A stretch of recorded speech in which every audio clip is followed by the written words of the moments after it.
What's your favourite Orson Welles quote? Go and fuck yourself. Oh. There's an unwritten rule in Hollywood that states if you write, direct, produce and star in a movie widely considered one of the finest ever created, you get to do pretty much whatever the fuck you want.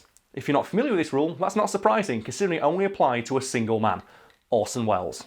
I think it's really hard for us to actually put into words the impact that Orson Welles had on the landscape of cinema. Yeah, his contribution to like cinema, like it cannot be understated how massive it was. He wrote Citizen fucking Kane. Like you've probably heard people say, oh yeah, like this book is the Citizen Kane of books. Like he fucking like when the thing you create becomes a synonym for like the pinnacle of what the medium can produce, you're a fucking badass. And he was a giant, metaphorically in the industry and also in real life, because he was 6'3" and had a deep, booming voice, like reminiscent of God reading Christopher Lee's autobiography out loud.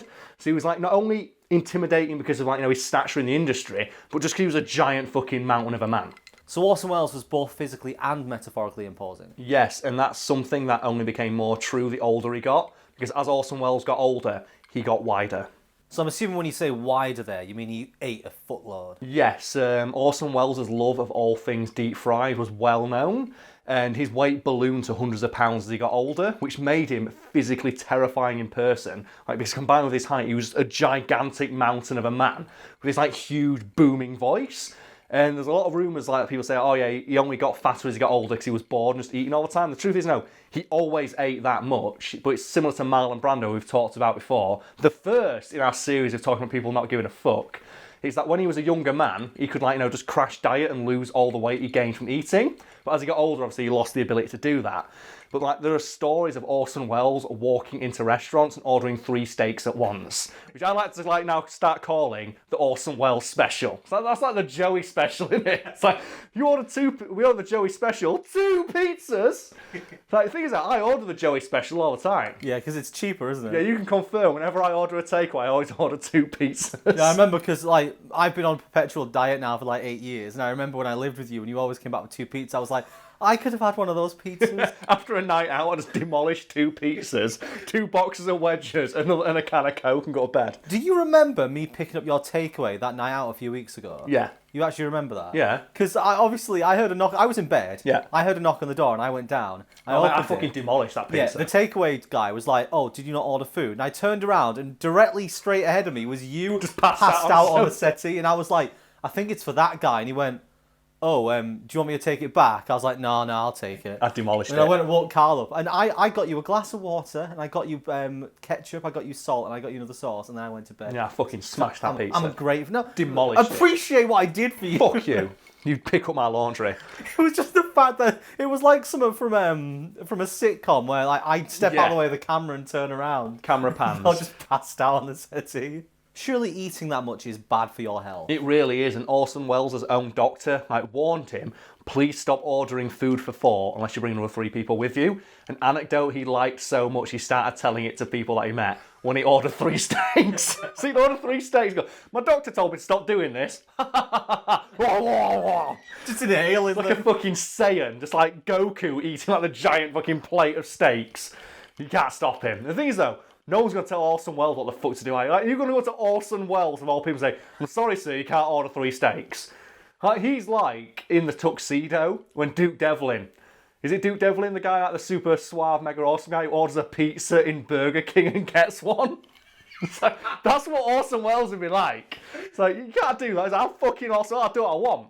So you didn't really give a fuck about what he was eating? Yes. What about drink? Oh no, his love of alcohol was legendary.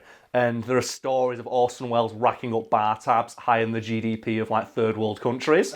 And I think as well, later in his life, because he just stopped giving a shit. He's like, you know what, I wrote Citizen Kane, I can do whatever the fuck I want. It doesn't matter what piece of shit I appear in. Anytime someone criticises me, I can just hold up Citizen Kane and go, fuck you. And I think there's a famous advert for peas that he did, where he's visibly drunk and he gets pissed off with the script for an advert about peas. It's so good. It's like, Orson Welles, you were in Citizen Kane, why are you doing this advert for peas? He's like, fuck you, I'll do what I want. I think it's an idea of the kind of shit he'd do because he didn't give a shit. I think his last credited role was like the Transformers movie as the voice of Unicron. Because he was so good as a voice actor. What he'd do is I'd say, okay, what do you want me to do? I'd say, okay, we want you for 3 days. And he'd say, okay, here's my fee for 3 days. But if I do it all in 1 day, I get paid for the 3 days. And then he'd go in and do all his lines in 1 take. And then he'd get paid for 3 days and just go sit and just eat all the food for the next 2 days. See, you never get away with that in any other job. Like, if you say, oh, you've got 3 days to do this work, and you do it 1 day, they give you more work. Yeah, that's the thing. But like, you're going to make Orson Welles do more work. But he'd just say, like, look, I'll come in for 3 days, but if I do it in 1 day, I still get paid. And they would, and he'd do it. So as an aside as well, because I don't know how else we're going to slip this in, but did you know the character of the brain from Pinky and the Brain is a direct reference to Orson Welles? No. The guy who does the voice of the brain, I think it's Maurice LaMarche, he was like famous amongst his friends for his Orson Welles impression. And when he like auditioned to do like be the brain, they said, "Oh, just do it as Orson Welles." And do you know that advert I mentioned, like the P advert? Yeah. They did a parody of that with the brain, and they called. I think it's called like it's the most expensive in joke ever made, because it's basically a guy doing an impression of Orson Welles as like this evil mouse trying to take over the world, animated for children. So the kids are never going to fucking get this, like, you know, this 30-year-old reference, but we do, and we think it's hilarious. And I think it's great as well. Pinky and the Brain. Do you ever hear the theory about that? It's Pinky's the smart one. Pinky's the smart. They never say. They say one's a genius, the other's insane. And they never tell you which one, because it shows like in one episode that the brain can't spell his own name. And that Pinky, when he just, like, there's an episode where he becomes a super genius, isn't it? And he almost succeeds, and he stops. I think that's quite cool. But yeah, the brain from Pinky and the Brain is a direct reference to Orson Welles. And like for reference, put in like a clip of like the brain saying something, then Orson Welles, people can see how close it is. So I think the guy's like Maurice LaMarche, he's really proud of it. He's like, yeah, it's the best thing. My impression of Orson Welles, yeah, I've coasted on that shit for years. Perhaps emboldened by his near mythical status amongst his peers, as Orson Welles got older and rounder, his ability to give fucks eroded away to the point he basically stopped pretending to care. So how did Welles' not giving a fuck attitude actually manifest in his dealings with people in his day-to-day life? Well, he adopted this like completely like lackadaisical facade where he wouldn't even feign interest in what people were saying to him if he didn't want to listen to them. And it became his stock go-to response to anyone interrupting him when he was eating, drinking, or doing anything that he enjoyed more than conversing with people he didn't know, regardless of who they were, to turn to them and very matter-of-factly tell them to go and fuck themselves. I'm guessing that's an exaggeration. It was often like more politely worded. No. He would tell everybody who approached him, if he didn't want to talk to them, to go and fuck themselves. If anyone thinks it might be an exaggeration, I invite you to go and read Billy Crystal's autobiography, where he recounts a chance meeting with Orson Welles at like a celebrity roast. And like Crystal recounts, I went over to Welles, like, I saw him, like, it's awesome fucking, I've got to say hello to Orson Welles. So he went over to him planning to say, oh, Mr. Welles, like, I love your work, I'm a big fan. And before he even had a chance to, like, you know, get the second sentence out, Orson Welles turned to him, I'm very busy, go and fuck yourself. And Billy Crystal went, okay, and just walked off. And apparently he went to like, Orson Welles just told me to go and fuck myself. And, oh yeah, he does that to everybody. That's just Orson. That's so Orson. If Orson's saying that to Billy Crystal, like, no one else has got any chance. The voice of Bugs Bunny from Space Jam's getting told to go and fuck himself. No one has a chance. And my favourite part about this is that Orson Welles enjoyed saying this so much and it became such like, you know, a well-known facet of his personality that he started signing off letters with it. So he'd write me a letter, like say some fan mail or something like, oh yeah, thank you for your letter, I really appreciate it. Encloses a signed photo, go and fuck yourself. And then he'd always sign this with a sarcastic, love Orson. Just the idea that Orson Welles stopped giving a fuck to such an extent that every single person who ever approached him later in life would just be told to go and fuck themselves, and then they just went back and started eating 3 steaks. Oh man, Orson, you're a fucking legend and a man after my own heart. See, listening to the story of Orson Welles, yes, hearing about how he drinks a lot, yeah, and he tells everyone to go and fuck themselves, I'm thinking of a certain person right now. Is it me? It is you. Is it me? Because if people don't like, people might just watch these videos and think, oh, I like these videos, they're cool. If anyone follows me on Twitter, my stock response to most people asking me for things is just a simple fuck off. It's the same with the comments section. Yeah, but the thing is, I always put a full stop at the end as well. That's what the passive aggressive full stop is the best. So it's like whenever I get because we get a lot of emails from people saying, oh yeah, will you advertise our shitty product on your show? Will you advertise like our crappy mobile game that's like riddled with microtransactions? And I always just say, unsubscribe is my favourite response. Or, I am not interested in shilling your shitty mobile game. Please fuck off. Regards, Karl Smallwood.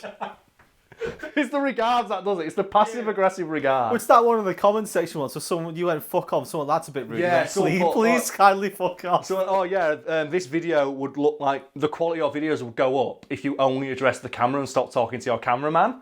And I went, oh, fuck off. And the response was like, oh, really incredulous. Like, I can't believe you'd say this to me. I'm assuming it's a joke. So my response was, oh, let me make myself clear. Please fuck off. And the guy filed a fucking complaint about it. He complained to the email address we list as the Fiend email address, assuming someone else ran it, and then I answered, tell me to fuck off again. Please tell me you put a different name. No. It would have been funny if it'd been like everyone in the company to tell him to fuck off. You obviously assume that like Fiend is a brand and I'm just the host. But you didn't know that I am Fiend.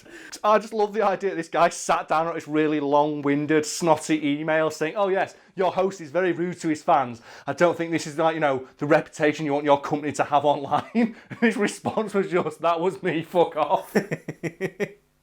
Oh, should we address that you blocking people and then running to me every single fucking time? We posted this the other day.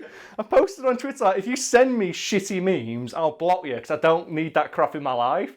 Also, stop complaining to Brad about it. And a lot of people responded with shitty memes while then blocked, and then they complain to you. My favourite one is the guy who print screens your tweet with his response that he got blocked for, sent that to me and then said, oh, I was only joking, I won't do it again. Well, yeah, so the person, I don't believe someone who says, I won't do it again, when your first reaction to being told not to do it is to immediately do it. It's like, oh, man. Yeah, the other guy who said he was sorry and then basically spelt the words, I think, I am sorry, Brad, over about 300 or 400 individual messages. Oh, yeah. Yeah. Because that shows that you can be trusted to, just enter my sphere of influence. I don't tend to immediately block people who You should, it's really fun. I know. It's really fun. But the people who You're message going me... to love the t-shirt I'm going to wear in the next few videos. Yeah. The people who message me complaining about you blocking them, I don't immediately block them. That guy got blocked. Because you can't send someone 400 messages. I just find it so hilarious how pissed off people get about it. It's like, this is censorship. And I imagine them saying that, like when they're getting dragged out of an airport for screaming the word bomb. So this is censorship, you can't tell me what to do. Like they're in like a theatre, just like screaming at the TV screen. I've seen this one.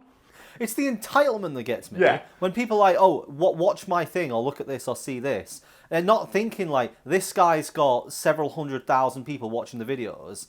He's probably going to get a lot of these and doesn't have time to go through yours. I've already mentioned I don't want to set the precedent of doing that, so I have to say no to everybody. So if I do it for one person, the next person who comes along is going to just use that as an excuse. Like, well, you did it for them. It just always cracks me up when I'll block somebody and they'll come to you and go, I'm not mad at Karl, I'd just like an explanation. It's like I got kicked out of this McDonald's for shitting on the floor. I'm not mad. I just want the manager to sit down with me and tell me what I did wrong. It's like, no, if you don't know what you did wrong, I'm not going to sit and explain to you why it's not okay to just be a huge douche lord. Well, that guy who messaged me, oh, Karl blocks me. I haven't had any interaction with him ever. And we've checked. 3 days earlier, he'd sent something to you and you'd gone fuck off immediately afterwards. And I was like, how can it be clearer? Maybe this. Maybe this. Could my opinion on the matter not be more clear? Like, we've still got people asking for a Discord. And every single person who sent me that said, fuck off forever. And I said, fuck off forever is so much more impact. But what about if I run it? It's like, no, fuck off. How much clearer can it be? Who was that guy who set one up? Yeah, despite I told him to fuck off, and he went, okay, I told me fuck off. I took the liberty of setting one up anyway, in case you change your mind. Like, who are It's these like, Mrs. fuck off harder. Who are these Mrs. Doyle-esque motherfuckers who will not take no for an answer? It's like, because, you know what, I trust people who refuse to take no for an answer to be people who are good at respecting boundaries. I'm just going to put it out there. I think if you want to keep the fuck off thing alive, I think you have to start doing alternate variations. Well, So you should do it like Die Hard. We do like it in the fuck start. off with a vengeance. No, we do it in the start of our Great videos. day to fuck off. We do this at the start of our bloody re-uploads, don't we? Oh, hello company who, like, copyright struck this video. Fuck off.